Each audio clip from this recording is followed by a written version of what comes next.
So I'll tell you a little bit about myself and our organizational history working with mental health at the Family Cafe, and then I'll let Heather do the same.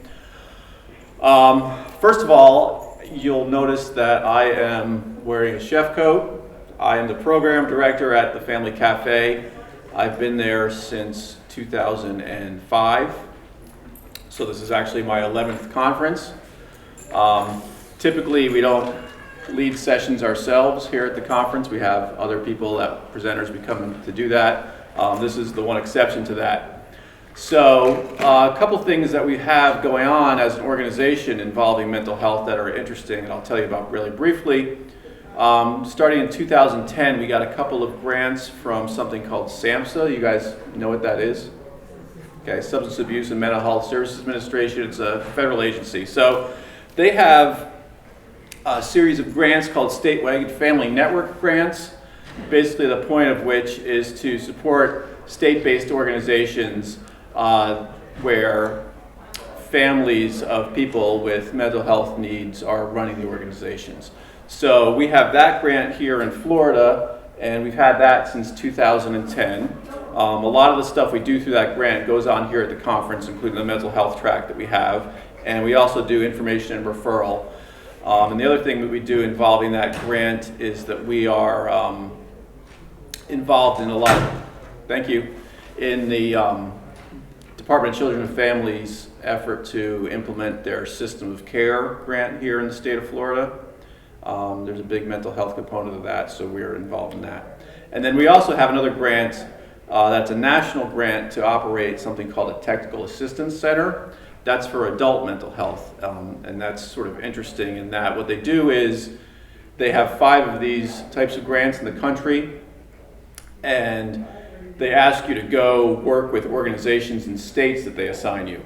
So even though we're here in Florida, this is the first national grant we've ever had, and one of the things we do through that grant is we work with people in Utah, Mississippi, and Louisiana. So helping organizations that are adult mental health organizations in those states get incorporated, get up and running, sort of find funding, develop their sustainability, develop their relationship with their state mental health authorities. So in that sense, we have experience both in the children's mental health world and the adult mental health world, and I'm sure we'll probably talk a little bit about how those two worlds are different in a lot of ways and some of the difficulties in moving from one to the other. And then personally, in terms of mental health, I also have experience in a range of areas with that. I'm a person who has been diagnosed with depression and anxiety and have been dealing with that since, forever. And I have a son who has cerebral palsy who's here with me. He is 14, and I also have a stepdaughter who has something called trichotillomania.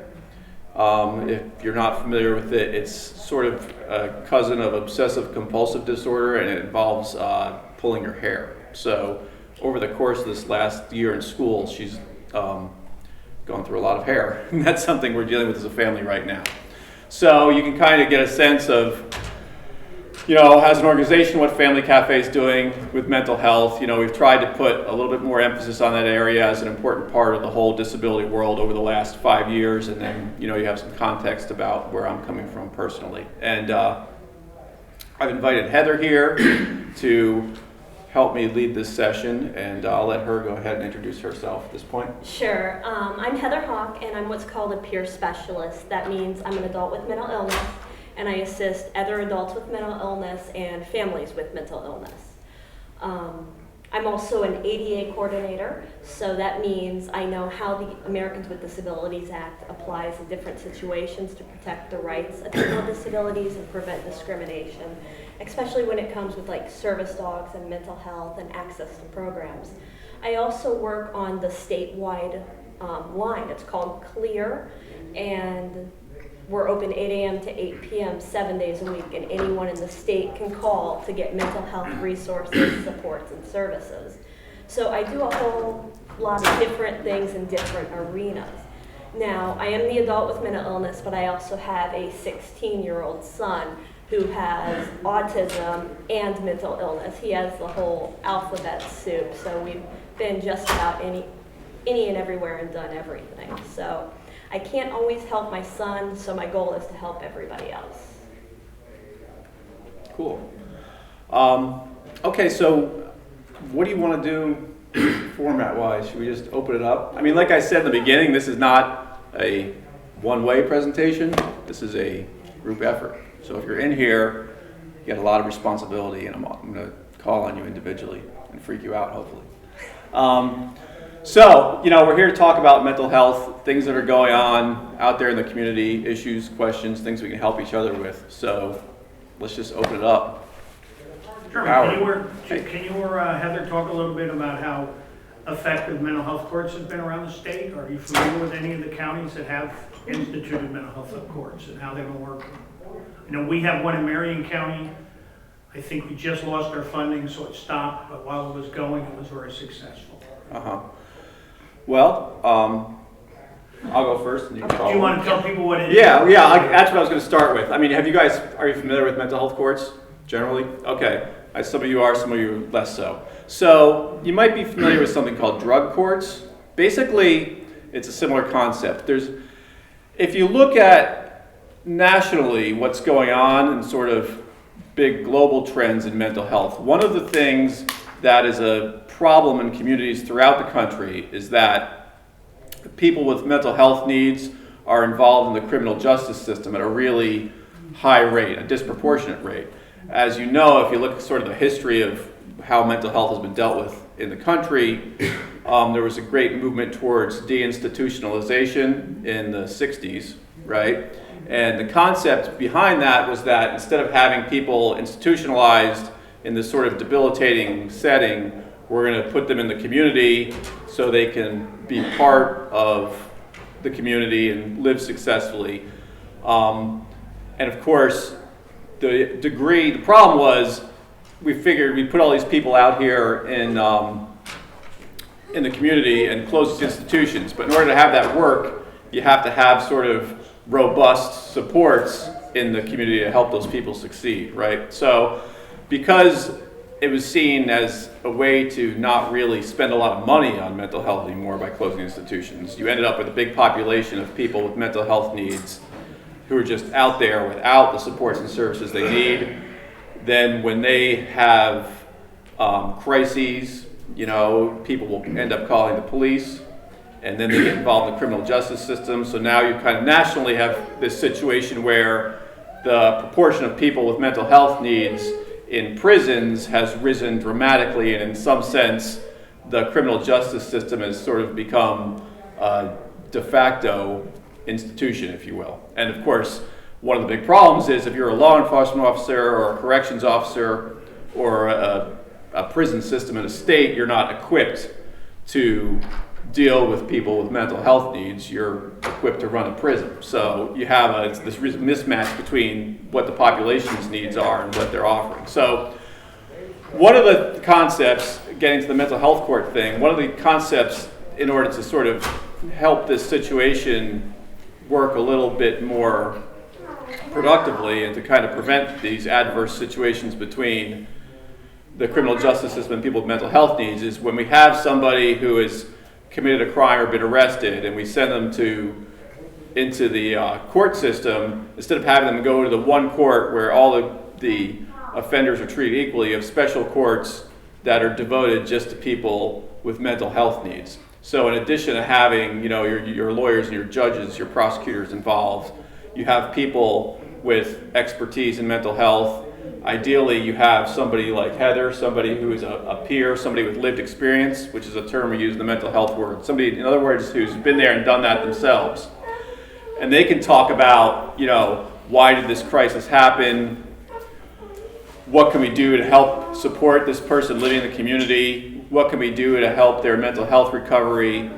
What can we do that would be a better option for them and for society, as opposed to putting them into a jail or prison where they're just going to be, further traumatized and their issues are going to become more severe. So it's kind of like if you imagine this person's in the community, they have some kind of interaction with law enforcement. They end up in the court system. It's kind of a way to provide an off-ramp at that point. Instead of just being funneled into the same system as every other offender, it's a way for them to kind of have a different road where their mental health condition is going to be considered in the way the court system treats them. And I know there have been efforts in different communities and different counties across Florida to try to implement this. But it's not really a statewide thing, right? It's kind of like some counties are really aggressive and think, hey, this is a great idea, we're going to go full on to apply this, and then there are some places where it's not happening. So go ahead. Yeah, it's a jail diversion program. We're recognizing that the behavior that caused the incident with the police was a manifestation or caused by the disability.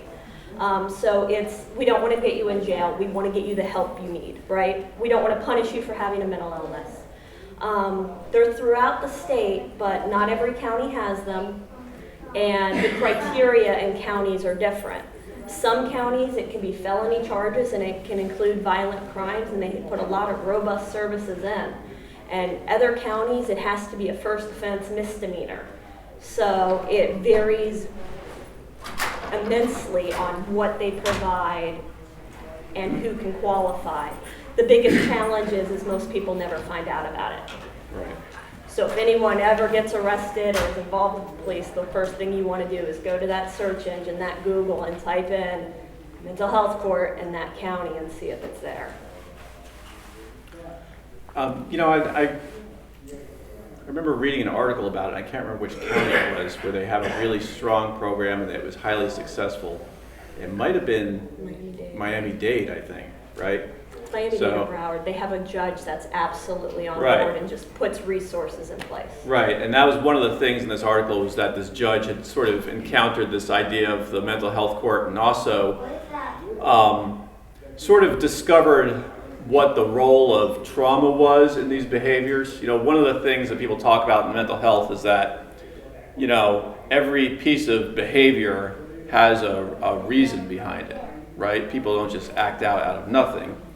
And one of the things that seems to be a driver in these sort of generational issues is that there's a lot of traumatic experiences, especially in childhood, that are sort of triggering these things that manifest as mental illnesses later in life. Is anybody here, are you guys familiar with the ACE study? Okay, one person is. This is something that's just been in the news recently. I think the study only came out a couple months ago. ACE is ACE, it stands for Adverse Childhood Experience.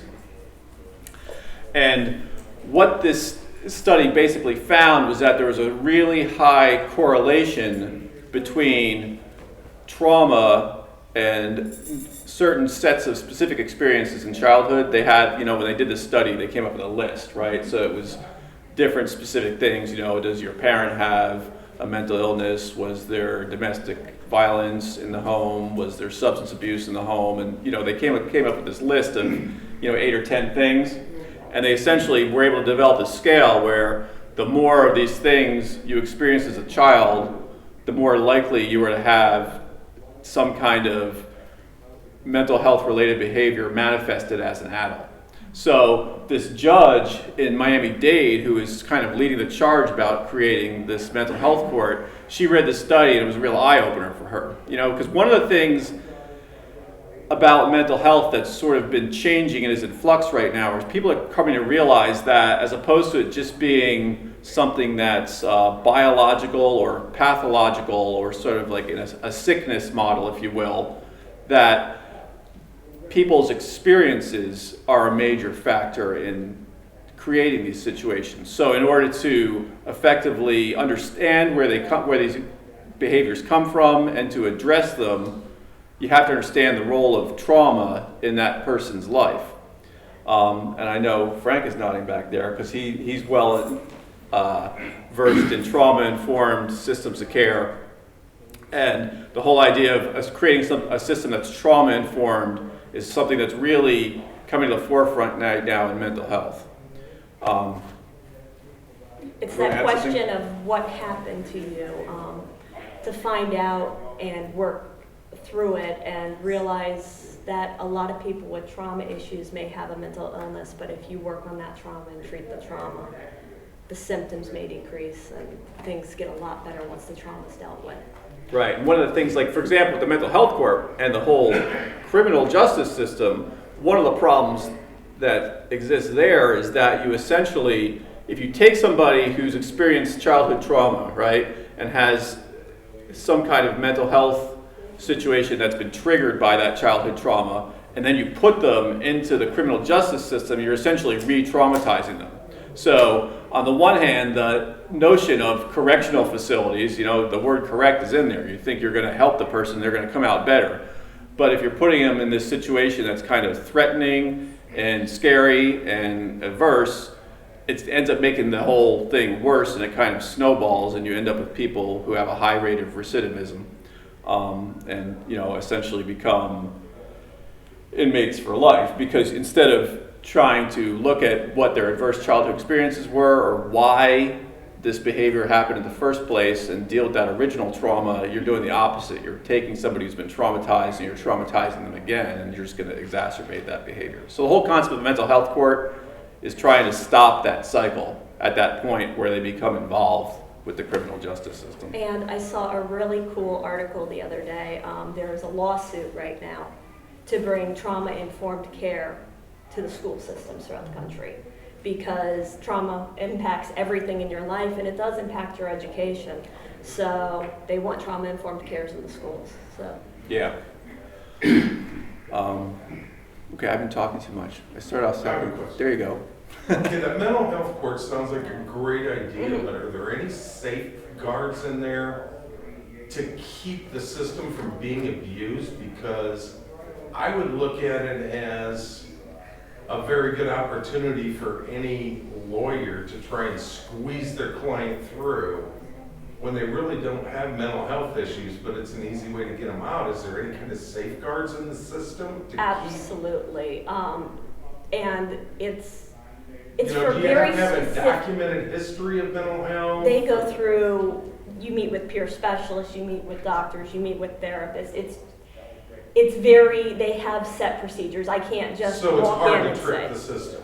Yeah, Absolutely. and I mean, it does vary from because it's not a statewide thing, every county decides how they're going to define it and what their qualifications are going to be. But yeah, it's not the kind, it's kind of like, I know what you're getting at, because it's sort of akin to the idea of somebody pleading insanity and as a criminal defense. Yeah. But it's not like that, Yeah, that's because what I'm getting at. the idea of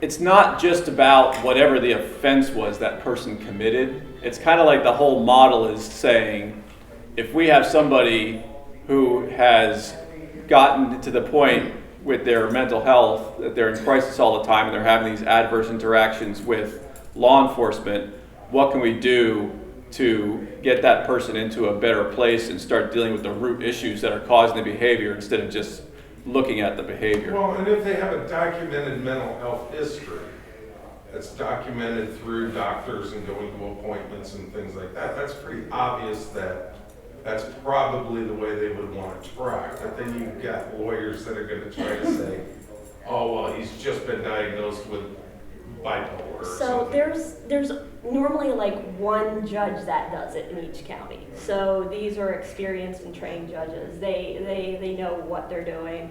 You can look it up online. They do have a website on mental health courts Yeah. in Florida to get more information.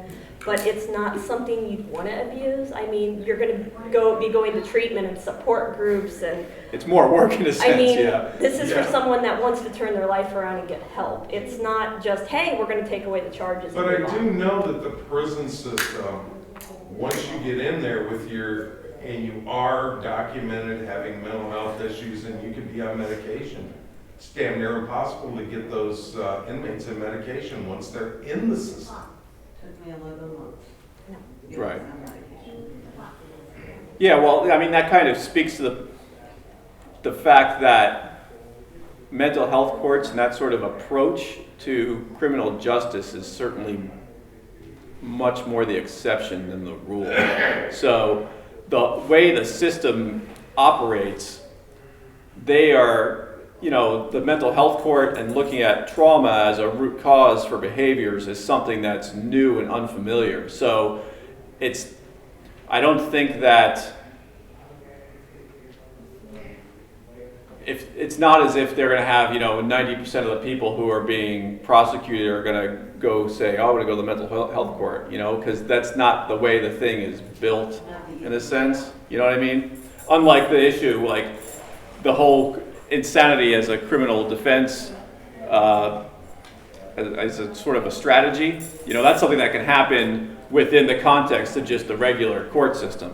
Something like we're talking about has a whole other separate process and different types of people involved in it. So it's difficult, as kind of Heather was alluding to, it's difficult for somebody who has no reason to be in that category, if you will, to claim that they are, because if you're going to say, I have a mental health need and whatever happened to me with the police is a manifestation of that, you're going to be involved with all kinds of people outside of lawyers and judges who are going to be working with you. So I think it'd be the difficult kind of thing to abuse in that sense. Yeah, and most of the counties, it's misdemeanors and first offenses. So, I mean,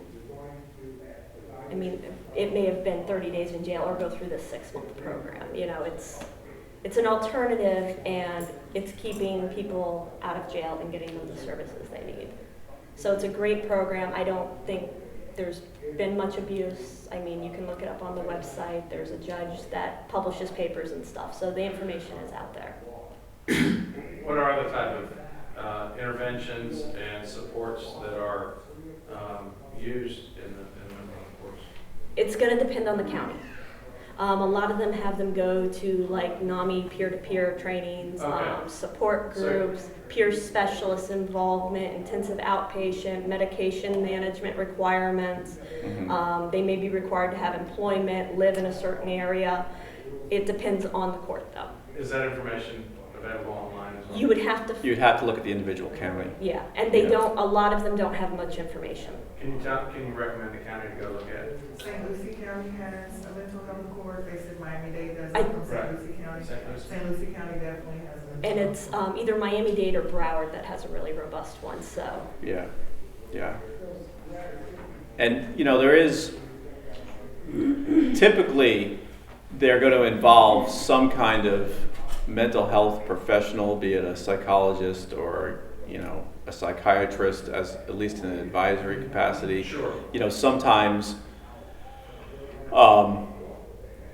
there may be requirements in terms of, being prescribed certain things and stuff like that. And there's also can be requirements in terms of, we want to hook you up with somebody with lived experience and have you develop a peer relationship with all, typically if it's one that works well, they try to cover everything,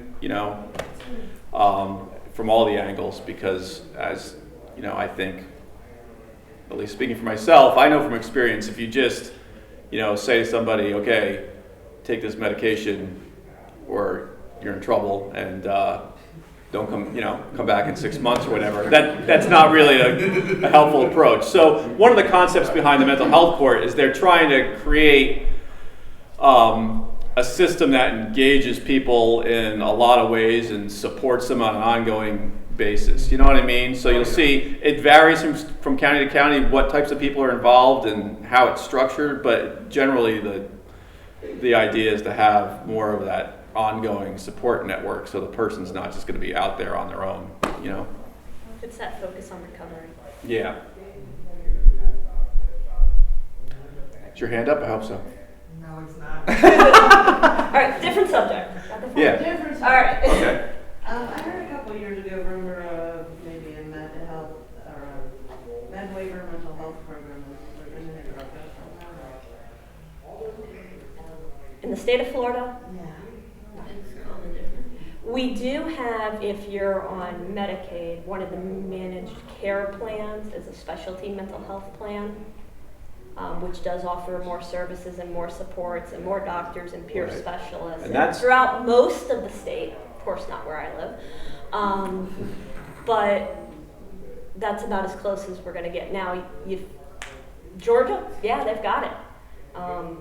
Florida.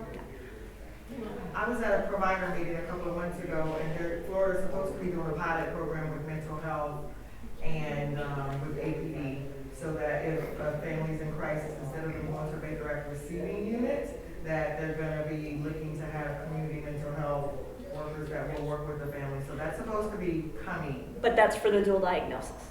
Yes. That's for the developmental disability and mental health. Yeah, because APD, in order to APD, you have to be in those 5 domains. So, I mean, I'm real fortunate, my daughter has autism too, so she qualifies under for the autism. But there's so many people that fall through the cracks. Just too much Medicaid. Absolutely. And MedWaiver would cover those people. Well, that's a very interesting thing is APD Medicaid waiver is the payer of last resort. yes. So, Right. good luck getting them to pay for mental health services. Yeah, it's hard to Because do that. you can go to the community mental health center if you have Medicaid, if you have Medicare, they're not covering. And even when they are covering, what they're covering is specialized mental health, which is a therapist. For years in the state of Florida, there's been the finger pointing, SAMH and APD, saying the other one's responsible for the money. I live Even it if every it's a day. child, you and I both have been through that. You know, if it's a child with autism, as an example, also it's some mental health, they'll say that the behavior is an autism behavior, so SAMH will pay. SAMH will say, you know, it's the opposite, so they won't pay. And we've had that fight. I shared with Heather recently that I was at a meeting with APD and they promised that that was not going to happen anymore, but they've been promising that for about 10 years in the state of Florida, and it keeps happening. Yeah, autism is an interesting case in that sense because, you know, it's behavioral in some sense, so it's unfortunate because it's ripe for that kind of situation.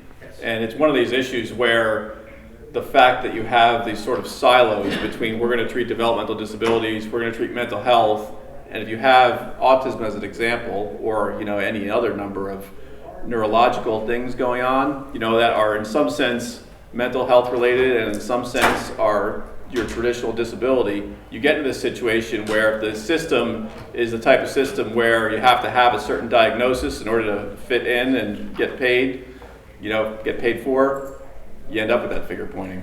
But the state of Florida really needs some pure-based mental health. People who just have mental health, not. Well, we've got peer specialists. But for the APD thing, one thing to consider is everybody points fingers and they can't tell is it the mental illness or the developmental disability. Well, there is an organization out there called NADD, okay? And they specifically do intellectual and developmental disabilities with mental health. They have their own DSM-4, they haven't updated it yet, specifically for that population to help you diagnose. They have webinars and trainings, and they have materials on how to counsel to this population, how to use medication with this population. The information's out there. Unfortunately, nobody's using it. Can you repeat that again? In- I'm a clinician and I've never heard of it. I just found out about it last year, best conference, well, second best conference I've ever been to. And I have to say, I encounter families, I'm a parent of a child who is living with autism, which is why I'm here. But as a clinician, I find that within my agency that I work in, there's no training to work with this population.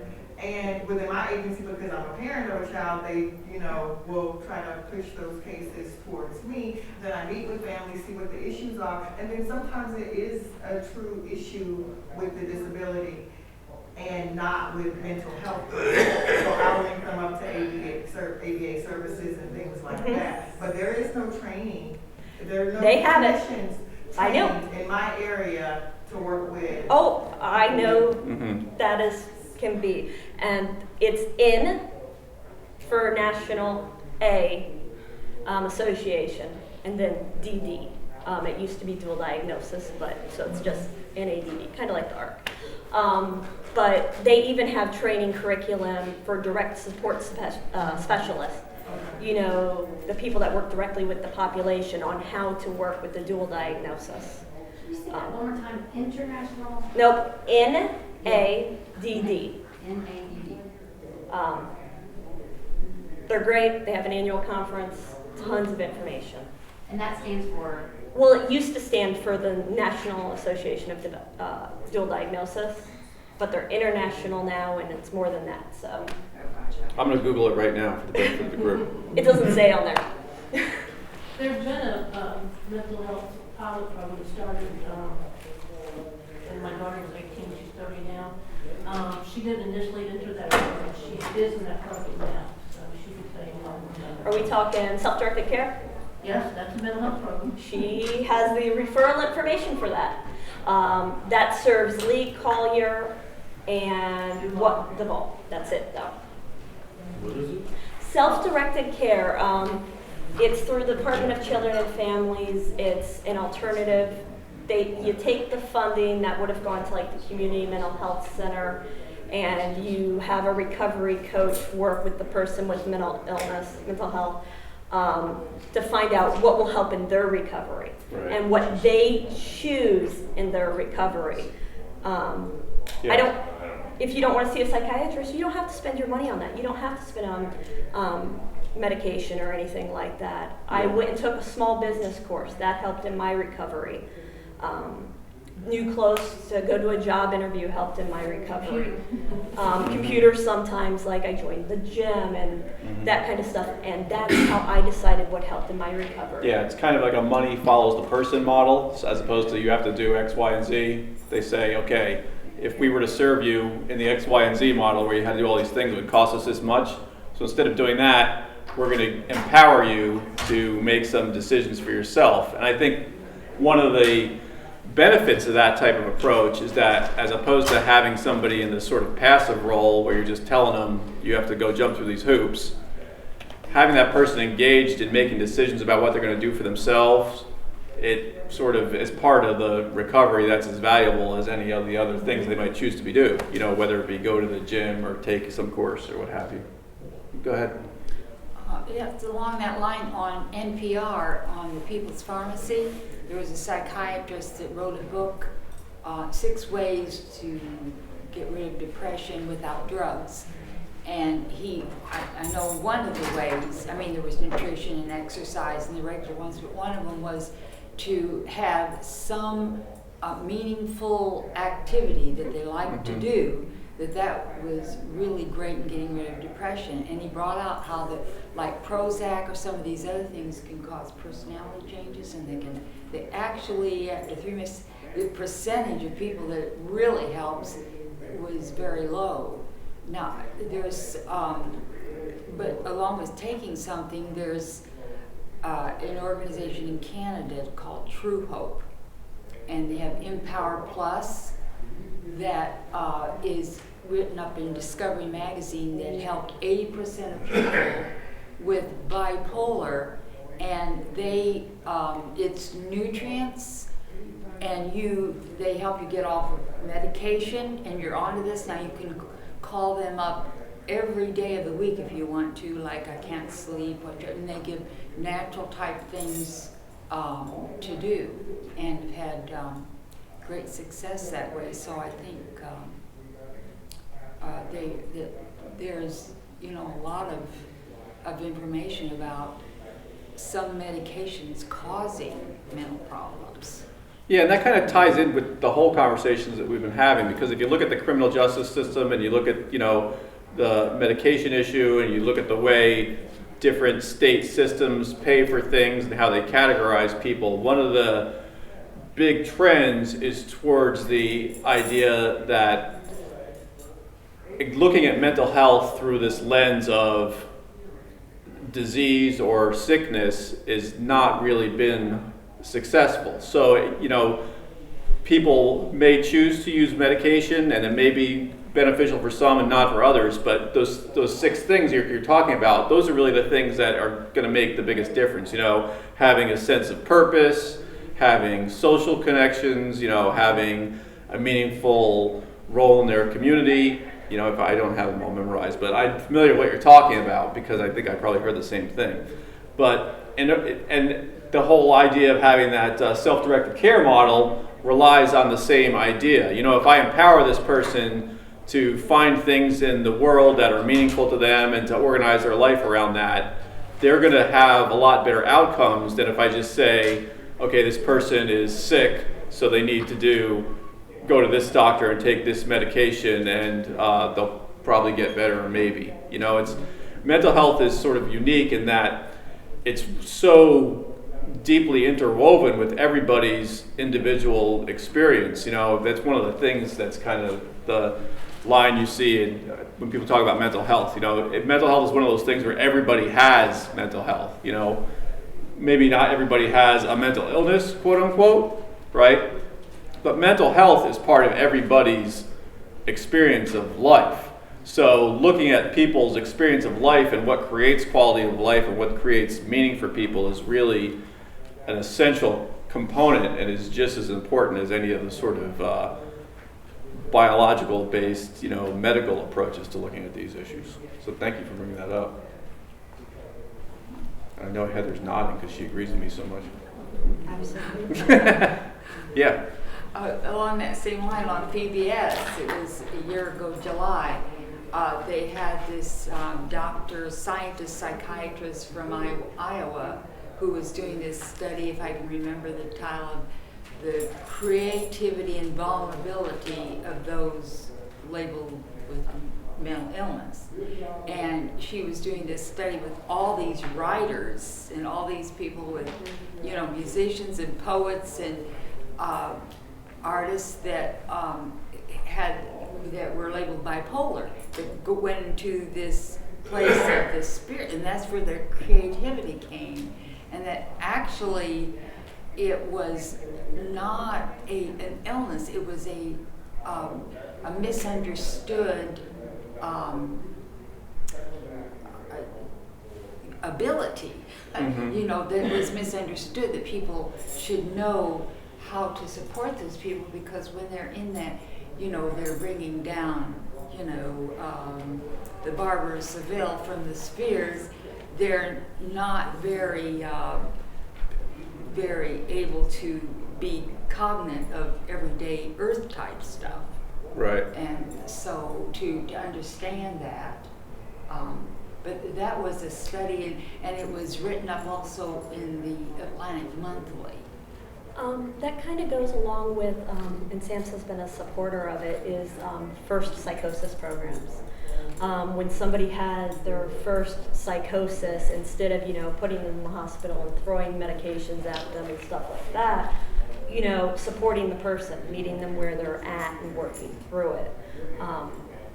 And like the Satoria House is open again, where you're supporting that person, you're being in place with that person at that time and helping them through it and learning to cope with it. And it's their choice what treatment modes they get, and they're finding it to be very successful. You know, going back to what we were talking about earlier with the mental health boards, I was curious as to how many people are familiar with crisis intervention teams, and do you have those in your communities? Okay. Marion County's lucky. We don't just have a sheriff or law enforcement who's received 20 hours of training. Marion County actually has a licensed behavioralist on 4 of them, so that there's one on every shift. We got a grant. We had a mental health issue where a elderly man with mental health issues shot a deputy who came to his house. Brian Litz was the deputy who was shot.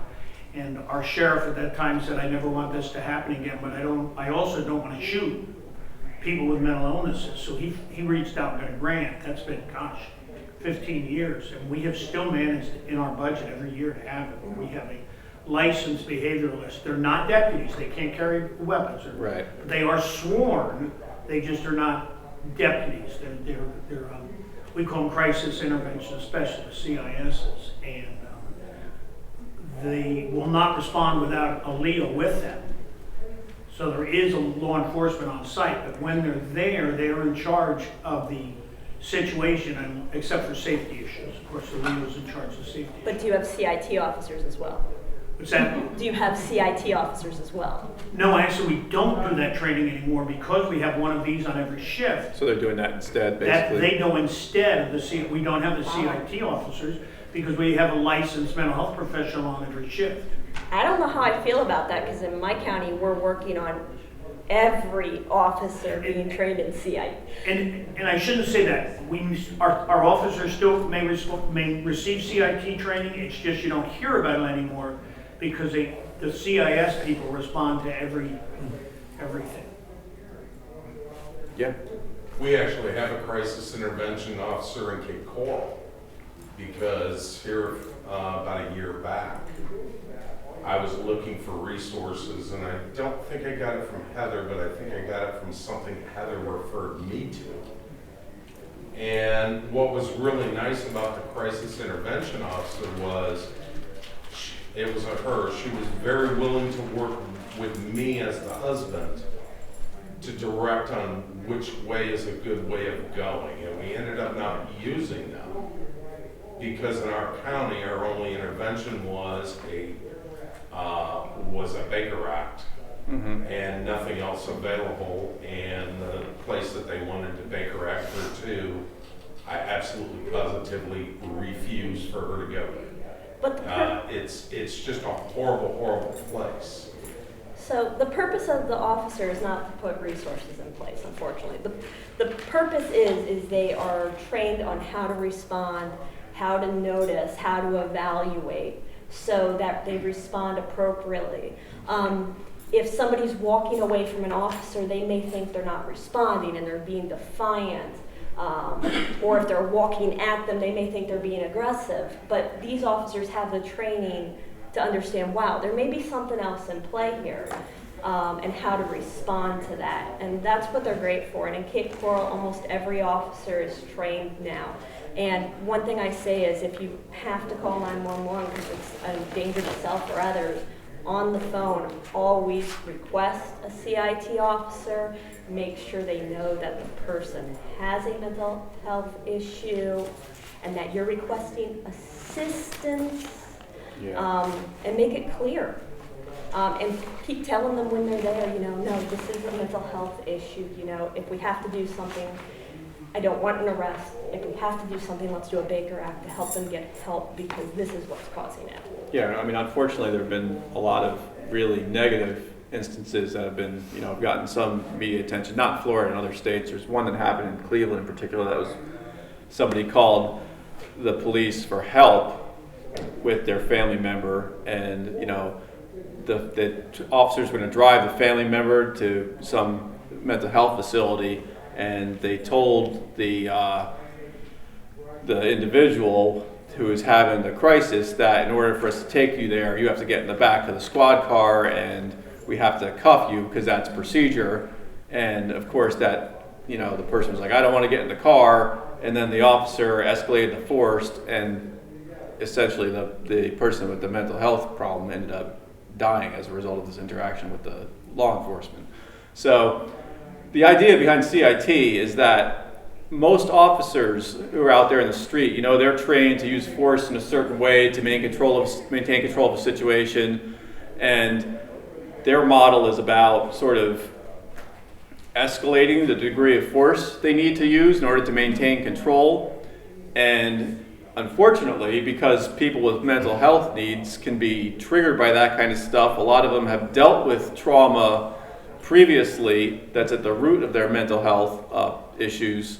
When that officer escalates their tone or how they're standing or their use of force, if they draw their weapon, if they raise their voice, that's going to get the opposite reaction that the officer wants, because that's basically just going to freak the person out, to put it colloquially.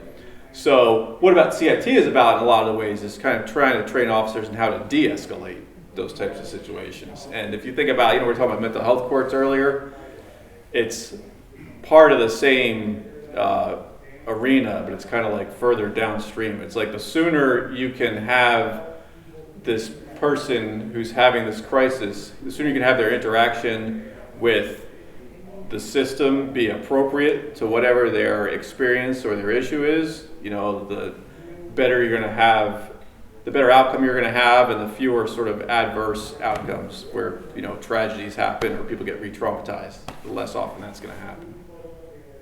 So that's something that I guess it's been kind of implemented unevenly across. That's another, just like the mental health courts, and this I think is one of the things about Florida that is maybe a little bit unique, is that these types of things seem to be implemented really unevenly. You know, there'll be communities or counties where they'll be really on board with the whole idea of trauma and trying to prepare their officers to deal with people in mental health crisis and make sure that if those people get into the justice system that they're treated in a way that makes sense and it's going to work well for them.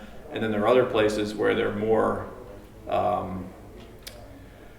likely to have your traditional model of, you know, you're in trouble, so cuff them and stuff them, as Roscoe P. Coltrane used to say, right? God rest him. Yeah. I think one of the things was when, you know, Mark contacted them, they were not so much a resource per se, but how, if you need us to come respond, what's the best way for us to deal with the situation? There was a plan kind of put in place in advance. Yes. So that I felt like was good and that it would have been followed. Yeah. Yeah. Yeah, because one of the ways, you know, in some of the instances I've read about, one of the things that results in a bad outcome is when the officer walks into the situation and doesn't know what they're walking into.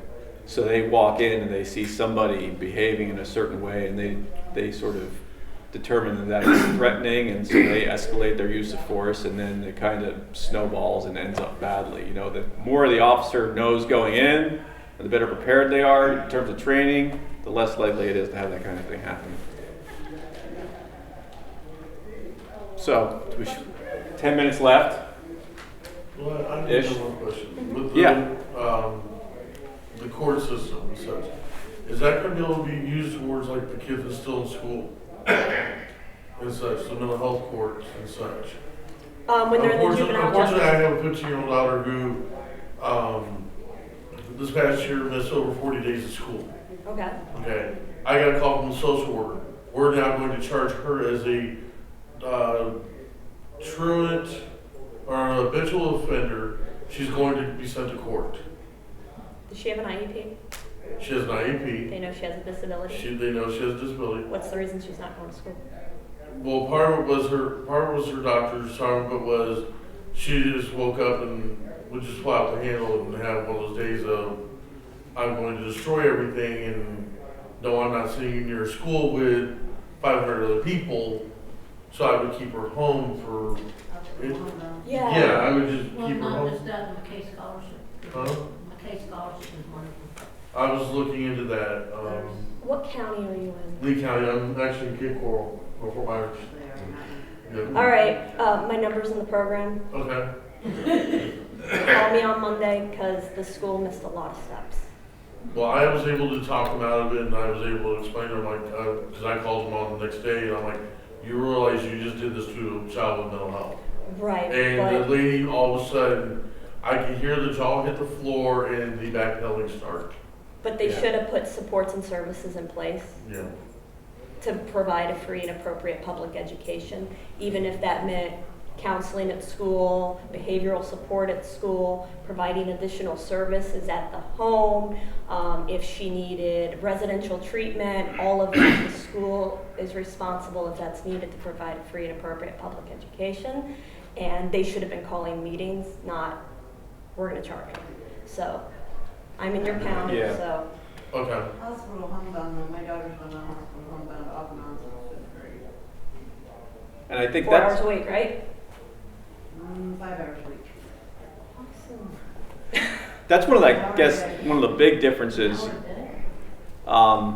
between the child serving system and the adult serving system. You know, in some sense, it can be frustrating having to deal with the school and have an experience like you had. But the good news is, if you have someone who is in the public school system, the degree of safeguards and rights you have is pretty strong. So if you have somebody knowledgeable to advocate for you, and you know what to ask for and what you're entitled to, you can get stuff. Whereas, there's not the same level of there's not the same level of protection for the adult system. This is my son here. He's coming in to listen to me talk. He's like, I was hoping you didn't say that. He loves hearing me talk. So, any other stuff? We're getting towards the end. If anybody wanted to bring something up we haven't covered, yeah, Sharon. How can you tell if someone's having a panic attack or an asthma attack? Well, I'm not a doctor. I should have asked the psychiatrist the other day, but I forgot to. And this incident's happening, and I'm like, well, do I go to the hospital, or is this just going to work out if it's a panic attack? So I'm just. That's a good question. Go ahead. Their eyes will begin to dilate. If it's an asthma attack?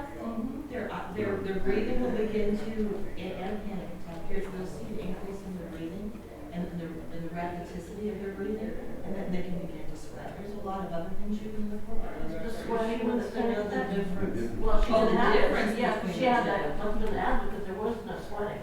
Well, there may not be sweating, but I'm just saying that those are some of the common features between the two. But if you think she's having an asthma attack, you're talking about. Is it somebody that you know has asthma in the first place? Because Yeah. this is just, It's a serious medical condition. yeah, this is just kind of like my common sense answer with a disclaimer attached to it.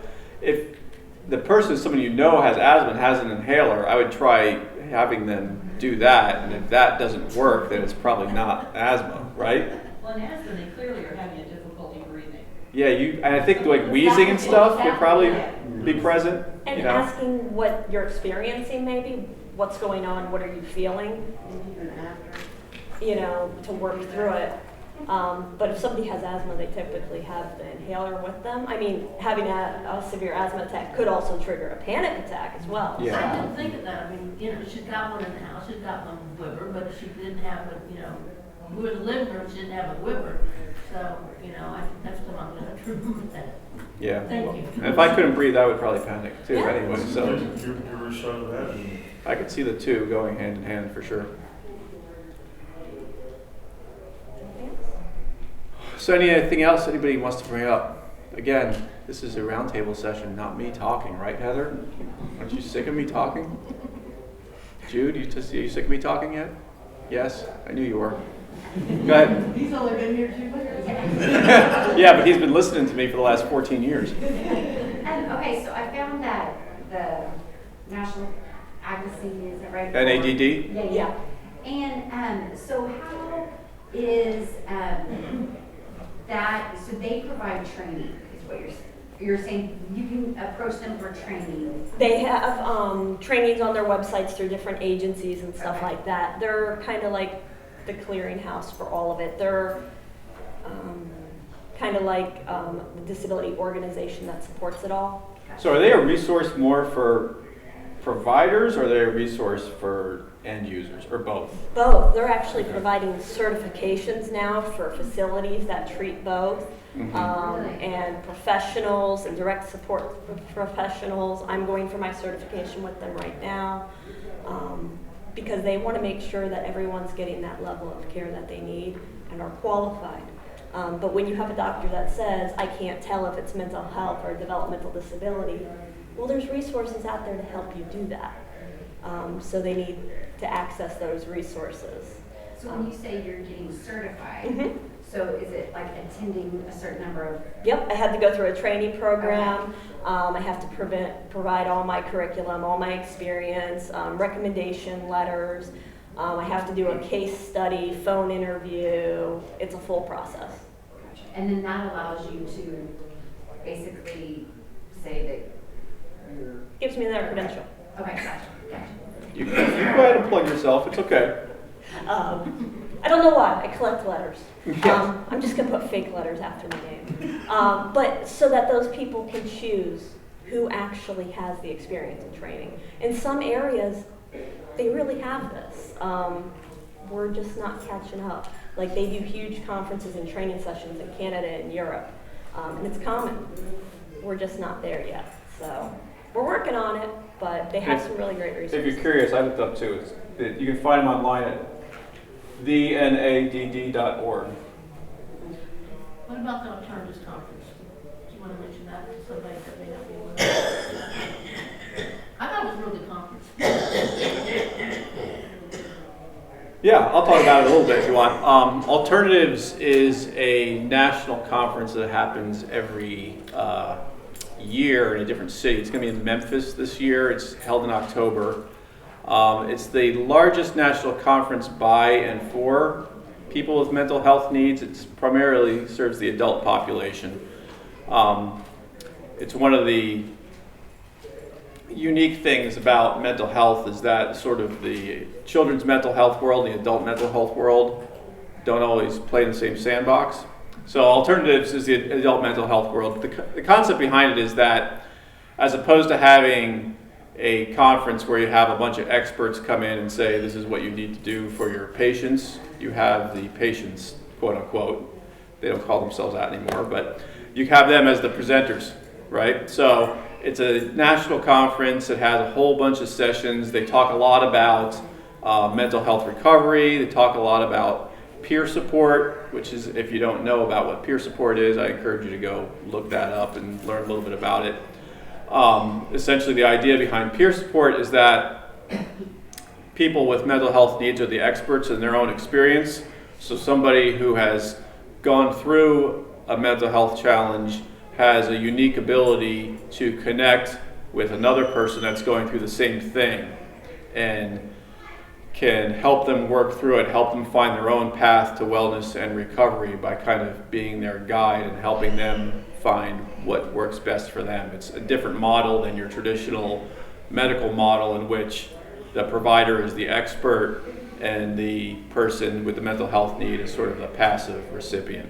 So, you know, I don't know if any of you guys were in the keynote where we watched that movie this morning, but in the wake of deinstitutionalization, there's been a long history of this patients and survivors, quote unquote, movement, where, you know, people who have lived through institutionalization have kind of experienced how disempowering that experience was. They came out into the community and they said, hey, we should organize for our rights like all these other communities have organized for their rights, like the developmental disability community has organized for their rights. You know, there should be a real, genuine voice of people with lived experience that's part of the public policy debate and is advocating for what's best to serve this population. So that's kind of what Alternatives has grown out of.